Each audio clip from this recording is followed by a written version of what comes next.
Hi, அனைவருக்கும் வணக்கம். இன்னைக்கு நம்ம தமிழ்நாடு பாலிடிக்ஸ் 60 வருஷமா எப்படி போயிட்டு இருக்கு அதை தான் பார்க்க போறோம். கொளுத்தி போடு ஓடி போயிடு, இந்த டெக்னிக் தான் இது திமுகவுடைய பயங்கரமான பலம். என்னன்னா பொய்யா அள்ளி விட்டுருவானுங்க.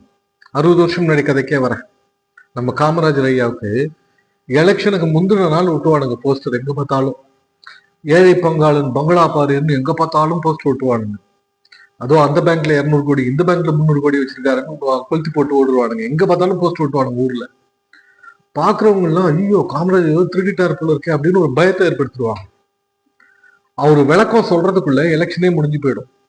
நான் எங்கடா வச்சிருக்கேன் காசு, நான் எந்த செக் வேணா எடுத்துக்கூடா, நான் கை போறது காசுலாம் எடுத்துக்கூடா எல்லாம் சொல்லி பாக்குறாரு. ஆனா டைம் முடிஞ்சு போகுது. அதுக்குள்ள எலெக்ஷன் முடிஞ்சு போது தோக்கடிச்சிடுறாங்க. இந்த ட்ரிக்கை தாங்க பல விதமா யூஸ் பண்றாங்க. ஹிந்தி எதிர்ப்பு, ஹிந்தியை யாருமே திணிக்கல. இப்போ 2020 வரலையும் ஹிந்தி கட்டாயம் தான் சட்டம் வந்தது.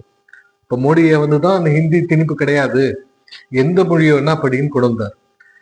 இவனுங்க நடத்துற ஸ்கூல்ல, திமுககாரன் நடத்துற ஸ்கூல்ல, ஆக்டர் விஜய் நடத்துற ஸ்கூல்ல, திருமாவளவன் நடத்துற ஸ்கூல்ல என்ன சொல்லி கொடுக்குறியோ அதை ஏழை குழந்தைக்கு சொல்லி கொடுடான்னு சொல்றாங்க.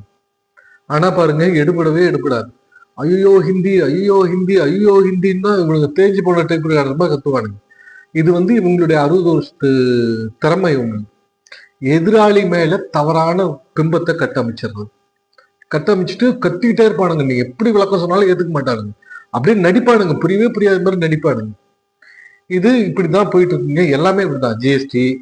ஜிஎஸ்டில நம்ம ஜிஎஸ்டி வரி கட்டும் போதே பாதி ஸ்டேட் கவர்மெண்ட் தான் கட்டுறோம். இருந்தாலும் அப்படி ஒண்ணு இல்லை இல்லாத மாதிரி நடிப்பானுங்க, தெரியவே தெரியாத மாதிரி நடிப்பானுங்க. நீ ஜிஎஸ்டி பில்ல வாங்கி பாத்தீங்கன்னாலே சிஜிஎஸ்டி எஸ்ஜிஎஸ்டின்னு ரெண்டு இருக்கும். சிஜிஎஸ்டின்றது மத்திய அரசுக்கு போறது, எஸ்ஜிஎஸ்டின்றது மாநில அரசுக்கு போறது. இது பாதி பாதி ஃபர்ஸ்ட்.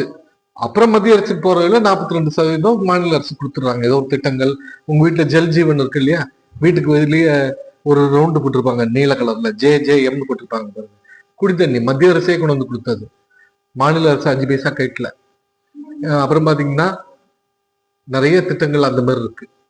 இதுல என்ன பண்றானுங்கன்னா, அந்த விதைக்கிறது, ஒரு சந்தேகத்தை வச்சிருந்தது, கத்தி கத்தி கத்தி கத்தி பேசினா உண்மையாயிடும். கத்தி ஹிந்தி, ஜிஎஸ்டி, மத்திய அரசு வஞ்சிக்குது, மாநில உரிமை போயிடுச்சு, இதுல எல்லாம் நீங்க என்னடா போச்சுன்னு போய் கேளுங்க, அவனுங்களுக்கே சொல்ல தெரியாது. எங்கடா ஹிந்தி திணிச்சாங்க சொல்ல தெரியாது.